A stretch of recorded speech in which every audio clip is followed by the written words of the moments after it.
Welcome, everybody. Welcome, welcome. Hello. Welcome to the party. Hey, Spencer. Hey, Roman. Hi. Hello. I'm glad you guys are here. I'm so happy to see some familiar faces because today we definitely switched it up from what we were expecting. Unfortunately, our speaker can't be here right now, but she will be back and she is always amazing. So today, Robin is actually going to join us in about 15 minutes, but I'm going to lead us in a little bit of a chat because we're all working in the same exact industry, doing day in and day out the same thing, and we need to kind of compare notes, see what you've got going on, what questions are outstanding, what's not helping you gain traction in your business.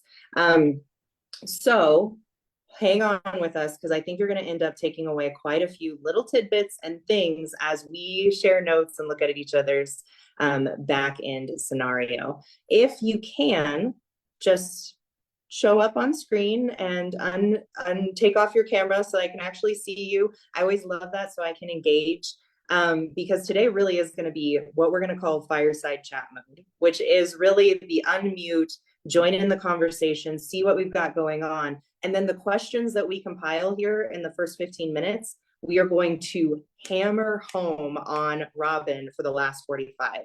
So if there's ever been a question that you have in your business or about the land pilot or about Robin, now would be a really good time to just join in on the conversation. I'm going to start it off with just the question of right now, what are the things that are stopping you from making exactly what you want every month in your land business? What pops up as the things that are holding you back?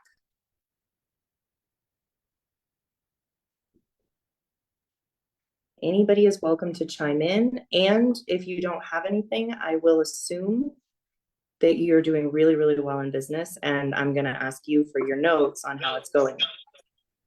I would say the biggest thing is Anthony. Biggest thing Say I would that say again. is me. Ooh, I love that we're kicking it off on a full moon with the truth of it all. And when you kind of call yourself out and you say, hey, it might be me, what are you saying in specifics? What you're doing daily, your mindset, what is it? Yeah, what am I doing? How am I doing it? Am I being the most productive and what am I doing? Just because I'm doing something in a large number doesn't mean it's the best thing to move me forward. It just means I'm using time. So there's a lot of processes involved in this. Roman, I hear you're chiming in. What you got? Yeah, I just brought an amazing VA on board a couple of weeks ago, and we're just kind of fine-tuning things, building the systems, and going through a little bit of growing pains, just to get on the same page together, make sure left hand knows what the right hand is doing. In the meantime, I think we're somewhat falling behind, kind of 2 steps forward, 1 step back. But I can see the train lights coming at the end of the tunnel. No, I'm just kidding. The lights, Say the train lights, light? the lights at the end of the tunnel, I can see. So just because I was quite worried at the beginning of this. I didn't know when a cold calling campaign starting. What hits you and how hard it hits you, especially when you work in a full-time job, more than a full-time, 10 to 12 hours a day, and you're on the road the whole day. So Oh, yeah. I'll be looking back at myself in a couple of years and going like, wow, how did I pull this off? How did I get this started? Hey, at But least you are setting that intention for what it will look like on the other end. And I want to point out for everybody sitting here that it's interesting that we initially got to very, like, really two different levels of how do you get started when you, especially if you're in a W-2 kind of scenario. And I want to circle back. I will get back to you, Roman. But Anthony, I am curious, do you have a team? You got a VA? Are you doing this alone? Let's kind of compare so we know whether we're talking apples to apples or apples to oranges. I am just now putting together a team. I've got my 2 daughters and my wife working with me. Before it was just me and somewhat my wife. Now it's kind of getting a little bit smoother, but still is a lot.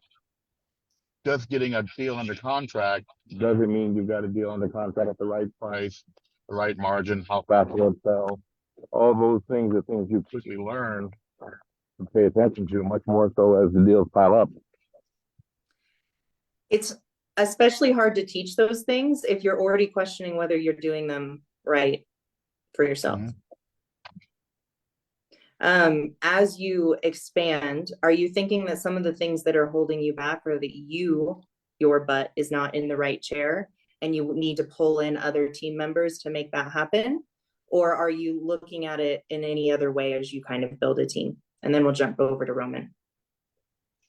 I'm going to say part of it is me sitting in not the right chair, but originally sitting in too many chairs. And then now learning what chair best fits me. I'm very good at talking to people. I'm very good at closing the deals. I'm very good at building confidence with people. I'm not the best on the paperwork and analytics side. My daughter is very good at that. My other daughter is fairly good at that. My wife's fairly good at that. So letting them do those pieces while I do a piece makes things move much faster. Now I'm fine tuning ED on making sure I know how to get the best price for the property, and not just that I'm skimming comps. I was watching what Robin, and he digs really, really deep pretty quickly. And I'm trying to do that now too. Thank you for sharing. Thanks for being the brave person to come on first. I think I can formulate a few of those things into some questions for Robin and get his perspective on it. For other people, questions or things that might be holding you back in your business, or what is the first thing that pops into your mind when I say, why aren't you making the amount of money you want to this month in land flipping? To get the right price, that's a challenging. I hear that one a lot, Bhakta. I really do. It absolutely is. And do you see that in regards to, hey, I didn't have the right number in the first place, or getting the seller to agree to the right? No, the seller wants, seller wants more money than we think. Okay, so we do the math, but seller doesn't accept. So it's back and forth, a lot of time consuming negotiation. And after all, you get the right price and you put the right price for sale, then your property is gonna move. Otherwise, a lot of buyer also that wants to get the discount price. So a lot of my deals expire the contract. okay.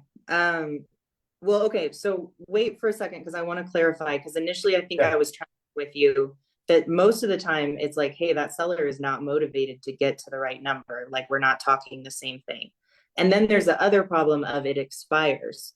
So are you going under contract at a price and then trying to renegotiate and it expires, or kind of just give me a little bit more? My business model is most of the property I just do the contract, not buying it. Contract. Yeah. So I kind of see that as you're wholesaling that contract. Yeah. Just a much longer process, right? So when do you find out it's the wrong number? Is it like before you're going under contract and you're not finding motivation? Or is it that you're not able to sell within the timeline at that price? What are some of those considerations? Yeah, that's right. Yeah, at that price. Okay. Bhakta, the one thing I can tell you, and believe me, I'll formulate this in a question to Robin, who is the person to ask, right? But the one thing I can tell you is if you're not selling on the other side within a certain timeline, then you're not low enough for your timeline. And that's the weird thing in regards to if you're land flipping, you've got time. You let that thing appreciate, or you sell within whatever window actually happens. But if you're wholesaling, you have an expired contract timeline. And depending on the motivation of that seller, keeping them in motivation, is the thing, right? Like, are you still interested? We're going to close on this date, right? especially when you have a 120-day contract. So if you're not hitting it within that 120 days, that means you got to be dropping your price, which means you got to have enough room between you and the seller to play that price drop game. So I would personally circle that back to saying, well, then we're talking about getting the seller motivated enough to take the first offer, the low offer, that when you then take it to market, assuming we all have it comped correctly, right? That's always the linchpin, that then it sells within that timeline, because timelines are hard. They really are. I've got a good, perfect question, I think, to hand off to Robin and see what his perspective is.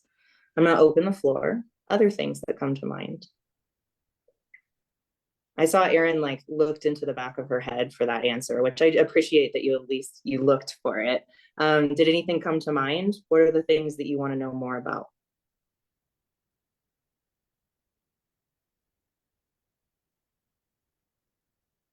I'm just absorbing the info. I haven't even started yet. I'm just here to learn. Hey, I love knowing that. I'm glad you're totally here. Are you coming from real estate in any way, or is this your first toe dip? First toe dip. Ah, you're in the perfect space. I love land out of the mall, and I have eaten dust on literally every kind of transaction you can talk about. So I think you're in the right room to get started, and I'm glad you're here. Is there a market you're focused on? Not sure yet. Probably Florida. Perfect market. Awesome. Well, it's good to meet you in person. Thank you for being brave enough to chat with me. I'm going to open it up again, guys. What do we got going on in our brain? What do we need to know to move forward to hit the kind of income that we want monthly?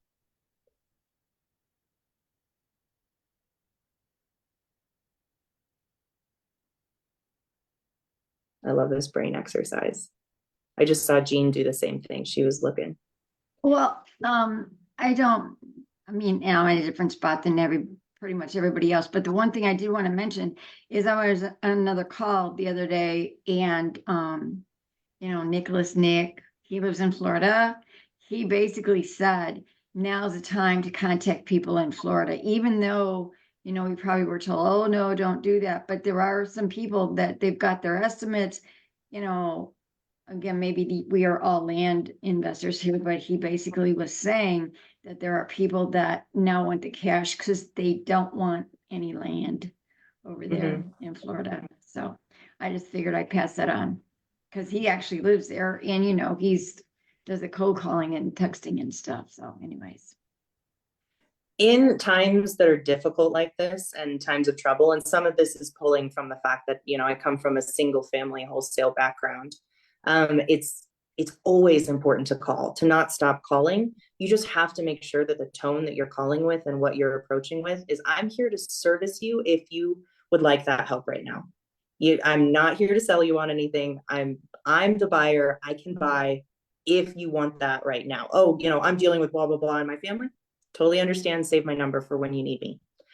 So I really appreciate you bringing that up, Jean.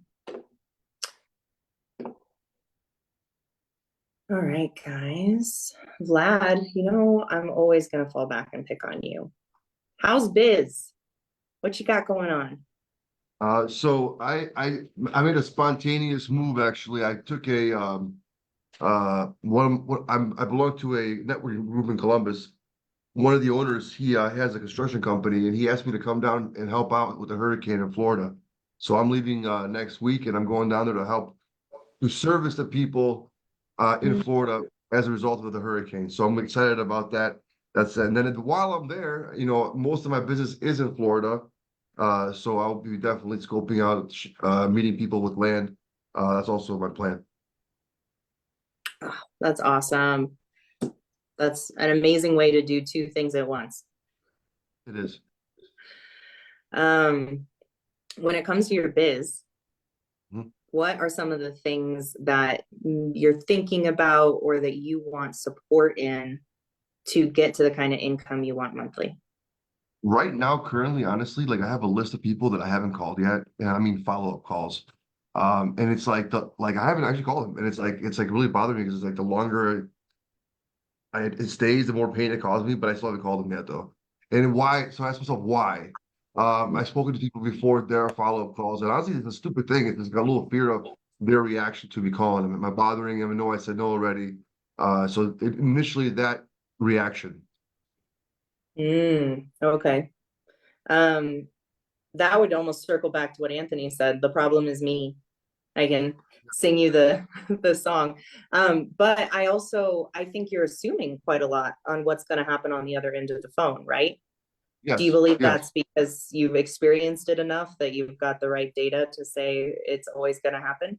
No, it's that, but it's also just the voices we hear in our head, because all of us we have external voices that come in our heads and they tell us things.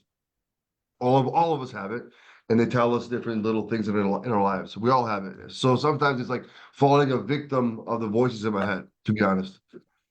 Totally. It's just a bad story writer, right? Like you're telling yourself a story, you might as well tell yourself a good one. And it's really hard to stop yourself in the tracks and like make that pivot. But if I told you that let's say you've got 10 follow-ups, 9 of them were going to tell you that they hate your guts. And the 10th one is going to say, oh, I lost your number. I'm glad you called. Yeah, I need to get this sold actually like as soon as possible. Would you be able to buy it? And then you can give them an offer because motivation is there. And that's what's often hard to find in, the land world is like some motivation, but to get money is always a motivator, right? So I send you that energy that at least 20% are going to listen to the conversation and maybe squeeze by 10% are going to go under contract. I'm seeing, by the way, Spencer, I just saw your question come through on the chat. Discount Land Market is not live yet, but Online Land Market has actually had some new updates and changes officially launched, making it extra beautiful. And Discount Land Market is right behind it.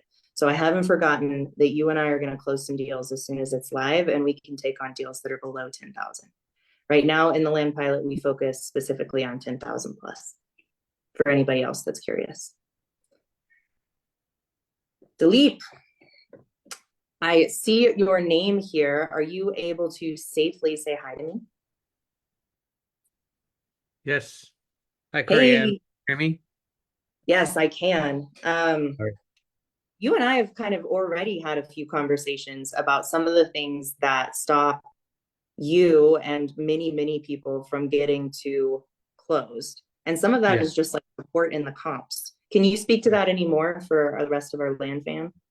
I think it's just always kind of the disposition side of things where I struggle. And believe it or not, though, I've gotten now all of a sudden a lot of responses from Facebook Marketplace and groups, just trying to get someone serious. But one did come off of Craigslist too, who's a general contractor. So I think kind of some of the issues, of course, have been the hurricanes, both in North Carolina, where my properties are, and then Florida, where some of the buyers are too. So that's how I was kind of like, okay. But yeah, it's been the disposition side that I've struggled with, and just trying to get, more experience on how do you really talk to buyers and how do you move them to the finish line, and then also just, especially when you have these situations, adverse situations going on, where how do you kind of delicately nudge them forward, and yet you've got that ticking timeline and so on. So, and then of course, just really getting that acquisitions pipeline, it's somewhat died down because my attention has been focused on disposition. So just really starting it up and letting it go in full swing and really leveraging, the land pilots dispositions expertise to really just keep things moving and, reduce the stress that, it's just, oh my God, when, because I have a couple that are shorter than the typical contract timeline. And, I just got a bit better at the acquisition side of things. But yeah, that's been kind of my struggle. I love you for sharing that because I know so many people run across it. And yeah, you and I are going to partner to change a lot of that disposition side, but it always does fall back to the acquisitions in terms of knowing the right numbers, right? And being able to negotiate to those numbers, because in the land game, the right numbers are often lower so that you can create that spread. Our value is in the negotiating. So I even feel that too when I'm on the phone. And I think that one of the things that we're actually bringing in, and I'm really excited about this, is AJ Sharma is going to come and talk to us about negotiating in general. And if you ever heard him speak, he's incredibly intuitive in the ways of bringing it back to the point and poking at just the right pain points. So I think that's next week. Veruska, can you at least type in the chat, is that next week? So everybody can put it on their calendar, because it ties back to what Bhakta was saying. It ties back to what we're saying here. And I think it's going to be really useful for you guys. Oh, who's in the building? Here he is. Hello. I'm so sorry, guys. Like, my drive was longer than expected. It's Dallas rush hour, right? Yeah. Well, thanks for even popping in with us like last minute. I was like, hey, Robin, we gotta make it good because we gotta show up for our people. Of course, of course. Yeah, I just got a text message from AJ, right? She just doesn't have power. And that happens everywhere in the world, right? Yeah. So good. We have all been chatting about what's going on in business, what's holding us back from getting to the number we want to hit monthly. And of course, that looks different for everybody, but it's been really fun to just hear from the brave people out there. Thank you, brave people. Some of the thoughts and questions from our family. So one of the things that I've noted is coming up over and over and over again is the difference between the number that we need to get it at and a motivation of a seller. And just even like negotiating that. And obviously I was just talking about AJ, who's the master at it, but can you give us a tip for the next week as to like, what should we be looking out for? Or if we're finding out that there's not no motivation for the right number, what's the follow-up game look like? Or just lay it on us. Open the big brain, please. So first of all, I think that the way you approach leads, a lot of people are approaching leads and what markets they are in. It's what we see in our own acquisitions too. I was on a call this morning to answer that question with my own acquisitions team. I think what's really important in the market right now, we ran just like an inventorization of all the properties we have. We reran comps. I did that manually with the team. And I can tell you like what I found out is in general, the market is slower. Right? Like we see like a doubling in days of market. Like I did a manual research and it was really interesting to see it across the country, different counties, different states. The days on market you're used to, they minimum double. The second thing is I see overall the properties a 20% price decrease right now. What stuff is selling for in the past 30 days, 60 days, 20%, right? On the other hand, what I see is we have more sellers interested in selling. So where you really should have a good look on is in what markets do you get to, right? Like in what markets do you get into? And that should be a really data-driven approach. We just like, and I share that here with you. I don't have any relationship with them. We just got engaged with a tool. It's called lothunt.com. And they help you like, it has the data analysis of like how do the counties function in the different states and the different stuff, right? You want to always see, hey, is there still a market? Is stuff selling? What are average days on market, right? They also have like in their interface like something which is they can identify if there are other land investors, because like what I see in the counties I'm working, I do deals in Florida. Everybody knows that, right? Like my favorite state to do deals is Florida, especially the Panhandle. And I can tell you what, it got so much harder there because there's so much competition, right?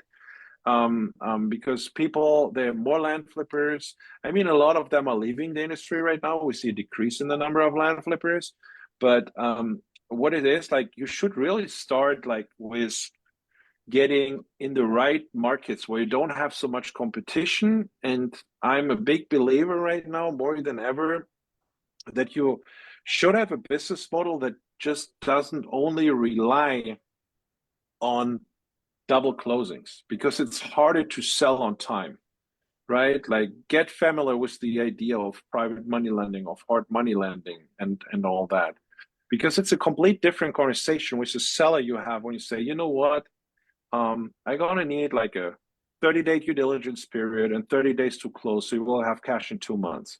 A lot of people say, okay, that sounds interesting, right? And then they're like really going for huge discounts. But in general, to get a property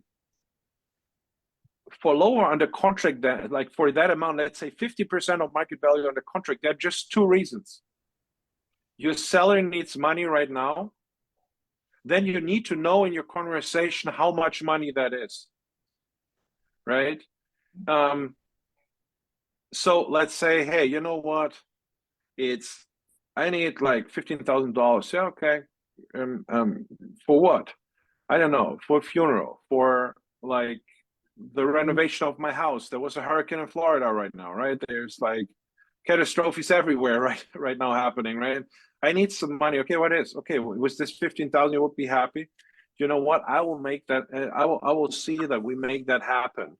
And then it's on you on finding a solution. How do you make that happen? Because they need that money not in 6 months. They need that yesterday, right? And when you can get it, then like let's say the $40,000 deal for 15,000, you know that number, and then you can log them in. The second thing is sometimes you have people, they just don't know what it's worth, but that's rarer. So in general, I think it's just about a number of conversations you need to have. Land flipping is a big numbers game. The more you're filling in the funnel, the more sellers you will meet who have one of these two problems. They don't know what it's worth, or they have a money problem. And this is just like the blank reality too, right? It's you need to do a little bit more in the right markets. But when you go in the right markets with lower competition, you will have more open sellers, right? Because it's a complete different thing. Like when you go to Pasco County, Florida, right? That property owner probably got 50 letters in the last 2 months, right? Or 50 phone calls or 50 text messages or whatever. But when you work in, I call them like the B+ county, right? I don't know where that could be for you, like, but something out here of Dallas, like an hour out of here, right? Where people live and still commute or something like that. I mean, good. Texas is a bad example. Everything is a hot market right now. People are stupid. But when you go like, I don't know, there are certain areas like in states you don't have like, I don't know, go like in B cities, like maybe like Memphis or like, and what's there, Nashville, like in their surroundings, right? Like, just like look at markets that are maybe not that attractive right now. Or now Vlad is in Ohio up there, right? Like I will look into Ohio market like a little bit more where you don't have so much competition, but it should be a data-driven decision, right? I had a conversation with my business partner for lunch, and I said, you know what's good? That we changed like from throwing dot arrows like on a dot board to, hey, we really make informed decisions about the dollars we spend on marketing going out there, and the success automatically gets higher because then you come to the sellers, right? And what you always want to find out, do they have a money motivation, and do they have any kind of an idea what the lot is worth? And that's a relationship building thing, right? Like that comes through conversation. There are people who have it easier with that. There's people who don't have it that easy with that. But this is what you need to identify. And then don't spend time with people on the phone that don't have one of these two problems, because it's just stealing your time. You will never get a deal out of them. You have beautiful conversations, a friend for life, but no dollars in your pocket. I love that. I think everybody needs to note that Robin will say the second thing like 3 or 4 times. So you've got to have your pencils ready to write this stuff down, because he just gave gem after gem after gem. And I want to kind of hone it in for some of the conversations we had before you got here and ask a more direct question. But when you say choosing markets, can you just give us an outline of what a sell-through rate is and what it means? Because I know people are looking at choosing their market in general as to where they're putting in money. Is that something to utilize, and what does it mean? So I like markets. So what is a sell-through ratio, right? It's a ratio of like how much lots are on the market and how much how much you're selling, right? And you want to always have less lots on the market than have been sold in the past 12 months, right? So when you see a market, we have 64 lots listed and there have been 20 sold, stay away from that, right? There are no buyers in that market. But when you have a market where you have like, I don't know, in the last 12 months, 150 transactions and you see an inventory of 12, 15, right? Then that's probably a better market, right? Because you can see like, hey, okay, that what's there will sell too. You'll maybe face an inventory issue, right? We see that in Delaware, right? Like I did a couple of deals in Delaware because we cooperated with my main company in Delaware. Or in what is that? Maryland. Maryland is like this. So Maryland has absolutely no inventory, right? When you get something, you will sell it, like, right? That can be an approach too, right?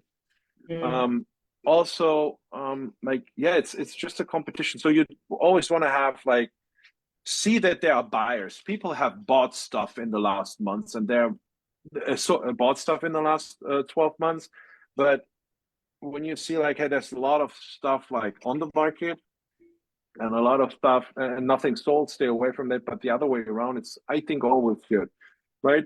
When you have a ratio of like, I don't know, 10% or something, I would say I like markets where you have like a 20 to 50% for sale to sold ratio, because that means that people are willing to sell and that means there are buyers. Does that make sense?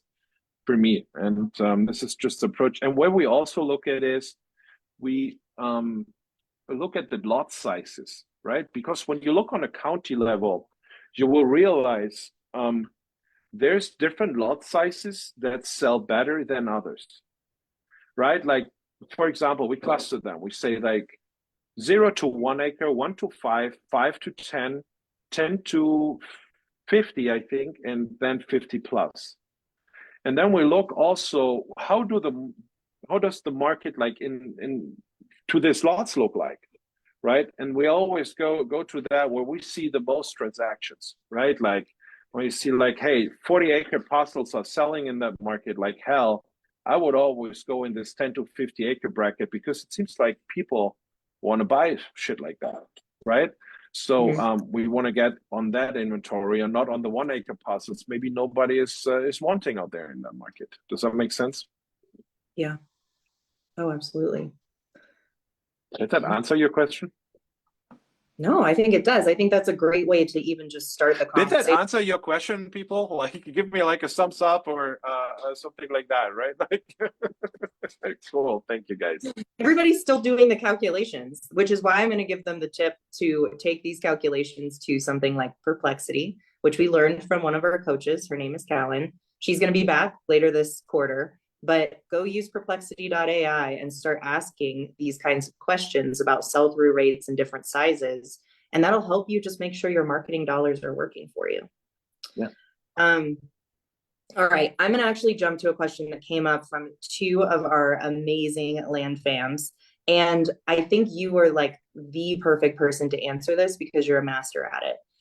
How do you put the right butts in the right seat and manage a team and make sure that you're continuing to show up and not let yourself be the kind of like the bump in the road, if you will?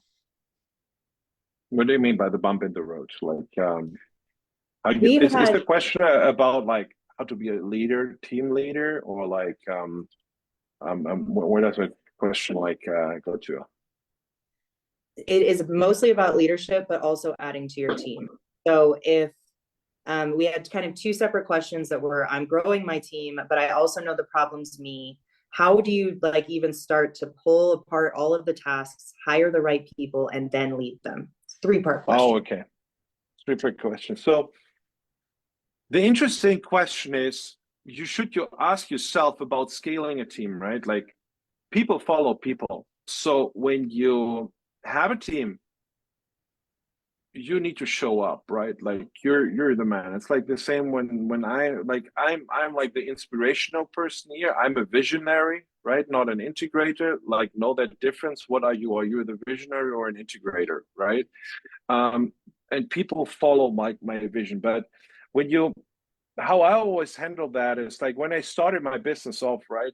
I hired from day one a VA to shadow me, to do everything I didn't want to do and where I'm not good at, right? Like that is, I hate research, for example. I don't like it. I love doing comps, but I don't like general research, like Googling and finding out stuff. I don't like that, right? Or doing due diligence, finding facts. Like I don't like that. So I was pretty clear I need somebody to help me. So I always say, like, when you really want to build a team, get clearance first. Where do you want to be, right? Where are you really good at, and what is, like, in your best world, the task you do on a daily basis, and then you reverse engineer that, right? You look at what I'm doing today, right? I don't know, probably you're alone, right? Like, let's say you're alone, so you're running comms, you're talking to sellers, you're talking to buyers, you prepare marketing, you deal with title companies. I really do a lot of slam flippers, right? Let's be honest. Like, there's so much shit we're going to need to deal with. But ask yourself, like, really sit down, take a couple of hours to write that down. What am I doing on a daily basis? And you will be impressed by how much you do, or scared, or whatever, right? Like, but you sit there and say, fuck, this is what I'm doing. And then I love do 3 text markers, right? A red one, a yellow one, and a green one. From that, all the tasks you wrote down, you want to mark every single task. Red means I hate it and I'm not good at it, but I do it. Yellow means it's okay for me to do it. I'm good at it, but I don't like it. And green means I like it. I'm really good at it. Right? So, and then you start with the red ones first. But here is the problem. Now you go out and hire a VA for $6 an hour and think that this person is a rocket scientist and will engineer your whole world from now. And I can tell you the opposite is the case, right? So the cheaper the workforce is that you hire, the more work you need to put in to keep them functioning. What does that mean? You need clear SOPs, right? Standard operating procedures. You need to tell them, how do you want to get stuff done? I do due diligence differently than Bhakta does, or than Gene does, right? Or than Aaron does, right? Like we do things differently. Like when we take deals over, everybody does it differently. So be pretty clear, right? Like, hey, this is how I want to get it done, right? This is where you normally stop, because you want to get rid of tasks that that just like are low price tasks, right? Like, but don't produce income, but waste a lot of your time. Right, that's what you want to delegate first. Like something like, I don't know, bookkeeping, or like, I don't know, like research work or data scrubbing, or like anything what you don't like. Just like get it out of there and then write a clear SOP, and then look for a person. We hire most, like 80% of our people through Upwork, right? And it's 3 things. They need to understand first, what are they doing? And then you need to explain them why is it so important that they are doing it. That's a you problem. Does that make sense? You need to explain them that. And the what and the why is, especially the what, is in the end a long training process. In the beginning, when you have a new person, you're training on a job. Maybe they do it the first time, maybe they're a little bit seasoned, maybe they're more seasoned, but you need to teach them the way on a daily basis in the beginning, and then bring the frequency a little bit down here, right? Like, for example, we started doing like daily team calls with our comping team, right? Because we have seen there's so much changes in the market, and when you don't know the heck what you're doing, it's like so hard to find out like what's going on in that market. Because the what changed, and the SOP was not accurate anymore. Me as the responsible manager in my operation for that need to jump in. So I said, okay, we need to go back to training, right? They understand why is it so important. Why is the comps the most important part? To stay with that example is, when we don't get the pricing right, we make a wrong offer and have a wrong sales price, we will never ever sell the property or get it on a contract for a right price, right? So you want to train them, and when you have the right what and why in place, then it's just about action. And here's where you find out if you hired the right person. right? When you really have everything detailed, they know what they need to do in detail, you train them, they know why it's so important and why they should do that. And then they take action or not take action. This is what you should measure. You should give them a defined outcome. This is what I expect from you. I expect you to comp 10 deals a day or 20 deals a day and response to an inquiry in 24 hours, right? Like something like that. It needs to be really specific, because then you can hold them accountable on that, right? And you can see how they're performing within your metrics. Like I don't know, when you write an offer and your standard thing is, hey, your approach for yourself is, or you think the best outcome for your company is I want to get this offer. I want to have the qualified lead run the comms, and I want to send an offer in 24 hours. When that is your desired outcome, then you need to train this person how to comp that property, how to generate the offer letter, how to do that, and then send it out, right? And then you can track that. Suddenly you have like a scalable thing you can track. Your employee knows, or your VA knows where they are standing in the process. You know where they're standing, and they know why they're doing it and why it's so important. That gives them meaning and purpose, right? And in the end, this is what, and then you go through your whole list, right? Like, what are the tasks I don't like to do? Red, red, red, red, red. We come to yellow, yellow, yellow, yellow, and suddenly we have just green. And I have 10 green tasks left, and that you like to do and want to do, and maybe that changes by time too, right? Like my role changed a couple of times. Like since I run this business, it will probably change a couple of times while I run this business, right? But this is what it is. What does leadership mean? Leadership means you're the first one taking ownership. This is what it is for me. When we have some bullshit happening in the company, it's first about asking yourself, what from this is mine, right? Like, how did it come to that?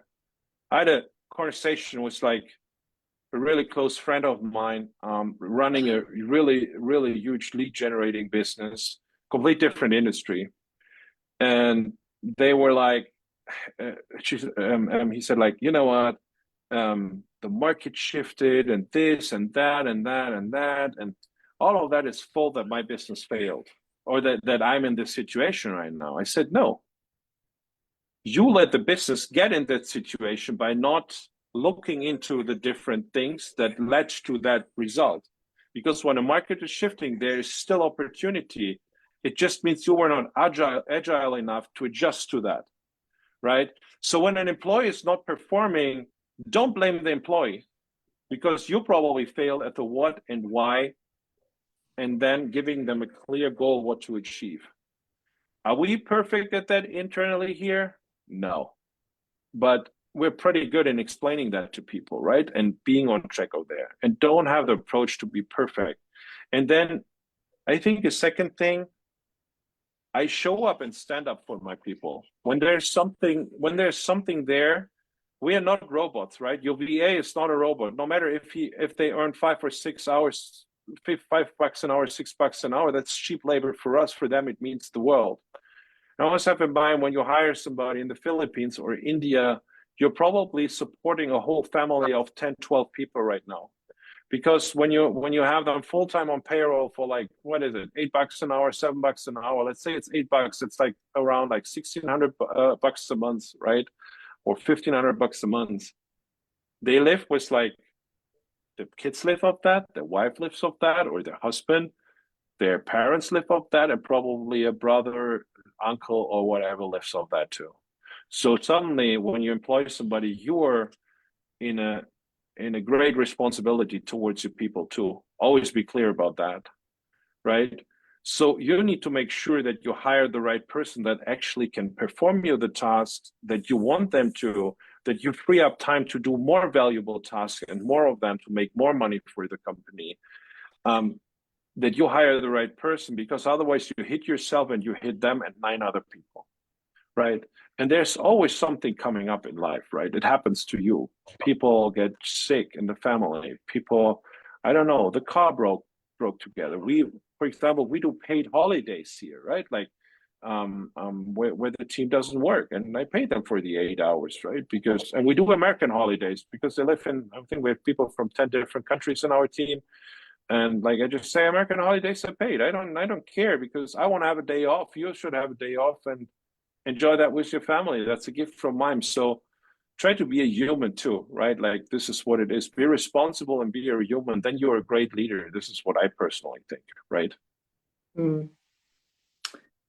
I can speak to that on being on your team, that you will absolutely go to bat for either one of us. I've seen it happen on my behalf, and it's something that like encourages us and personally charges me up to do whatever Robin needs, because I know that I'm supported and in the company. And I think one of the things that you touched on, but I just want to give other people to like write this on your whiteboard, because even if you are a team of one and you're leading yourself, I think this is the one characteristic that Robin, like you have, that makes you so great at this.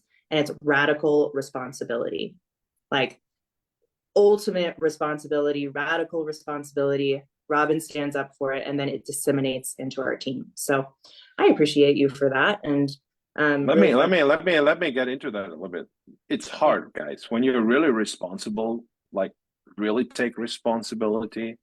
It's hard because you need to just like make clear to yourself that you do things wrong. You need to admit to others that you did things wrong. And guess what? Like I have a really good management circle here. Corianne is one of them, right? They're really good people, like A players. Like you don't need to tell them much.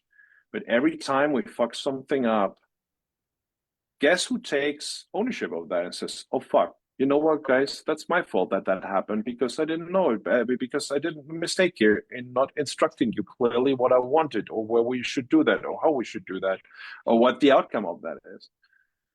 But the great thing is when you own something, when you are responsible, when you take a responsibility of ownership, and ownership means you can also influence the upside. Does that make sense? Like, hey, I'm totally responsible for that mistake. Like, how can I make it better the next time? How can I change something, shift something, and so on, right? So don't blame the market. Don't blame that. Don't blame that. Like you can influence everything in your life. This is my personal belief. When you just change and shift your perspective, if that makes sense. I think that's actually a good time to transition. And, you know, I won't name names, but somebody that you love very much and would totally kick their butt if they weren't doing well in their business is scared to follow up. Not scared. Maybe that's not the right word. Doesn't want to follow up because they've already assumed that the seller's gotten the offer and that they don't want to hear from them again. Can you give them a kick in the pants? Just disappeared off screen. Kick in the pants to go do those follow-up calls.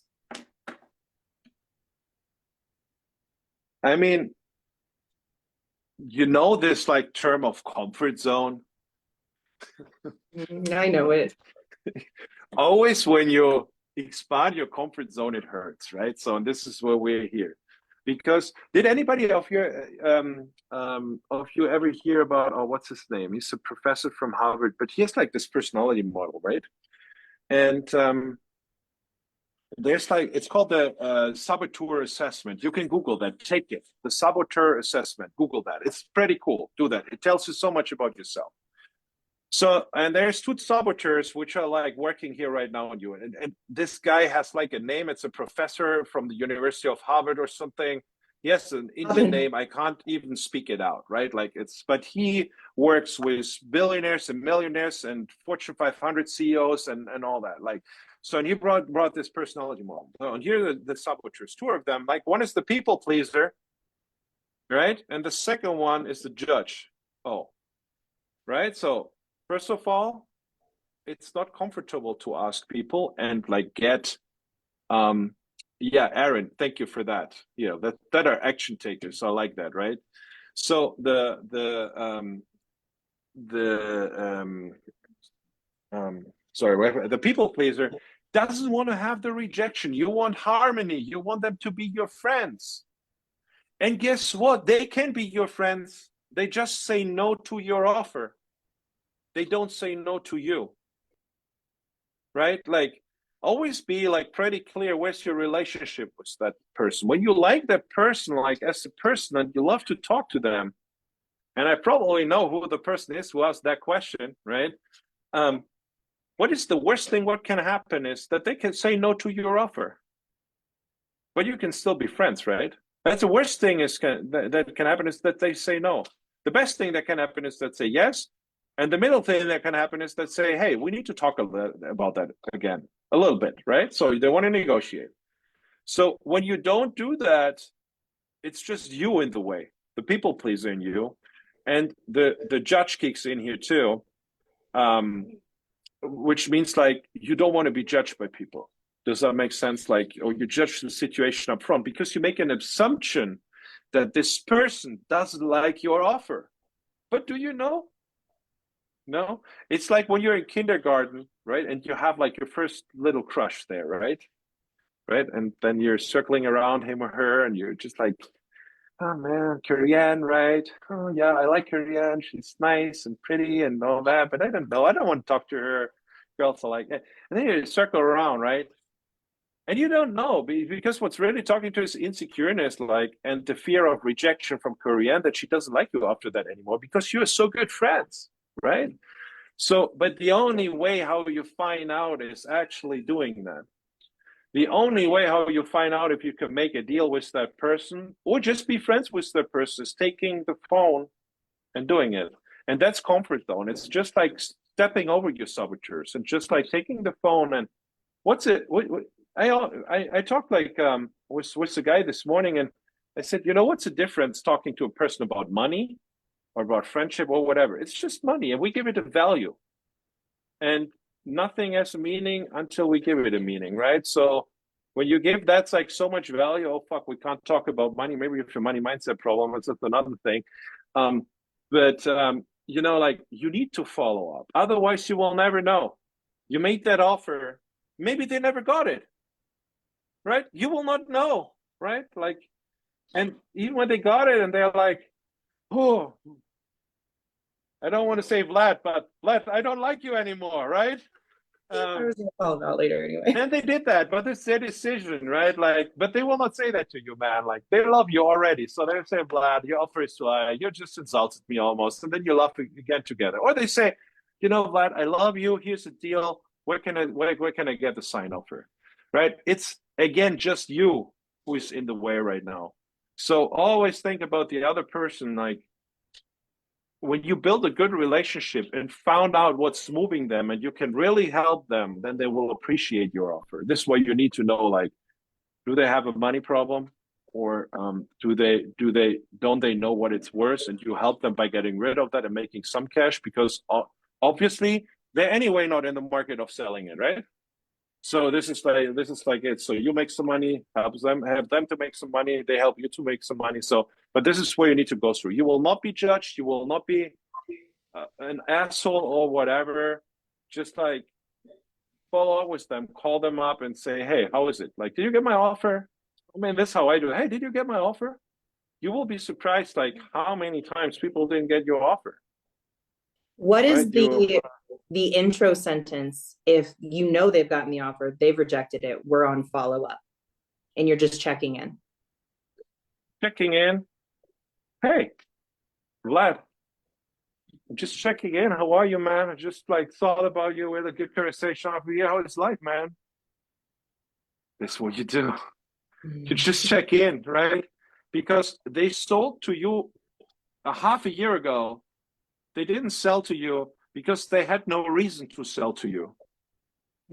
So when they said no to you, like every person in the world has like every 3 to 6 months what I call a life event, right? Like something happens in your life. Like, I don't know, like somebody passes away, a pipe bursts, your water heater, the boiler just like blows, right? Like something happens. Will it happen when you have 100 people to all 100 of them? Not to all, but to 3 or 4, right? And maybe you call them in the right point. But when you make enough calls, then you get those 3 or 4 people all the time. And like, hey, I'm just checking in. How are you, man? Like, hey, we talked about that. Like, how's the wife? How's like this? How's that going, right? And then, you know, you have an icebreaker already. Hey, And the last sentence is, hey, what's with your property? Do you still have it? Did you sell it? Are you still interested in selling? And when you build the rapport and the relationship, you know now, do they have now a money problem? Because they don't have, like, do they have, this is where you shoot for. That's what you want to know. That's it. Has anything changed where you would consider my offer? That's probably the one question. Yeah, has anything changed to consider my offer? But I would build rapport first, and then you get around that when you hear like, hey, but maybe like when you do that 3 times after 1.5 years, you say, Vlad, still haven't sold the lot. Nobody else have made me an offer. I give it to you for $15,000. That happens too.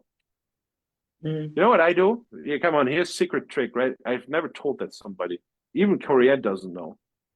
Like I think we sent like in the past 4 years like 10,000 or 10,500 offers, and we send them per mail. I'm like old school, right? I mean we do some DocuSigns too, but like normally we send a mail because I don't like the follow-up calls, right? Like I don't like them too. So we built a system and just like drip them in, but it's high numbers, right?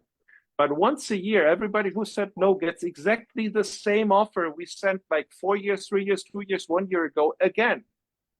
We don't even warm them up with a call. We just send it to them. And guess what? A couple of people sent you a signed offer back. A couple of people call you and say, hey, give me $1,000 more. Then I'm going to go for it. A couple of people sent you, you know what, fuck you.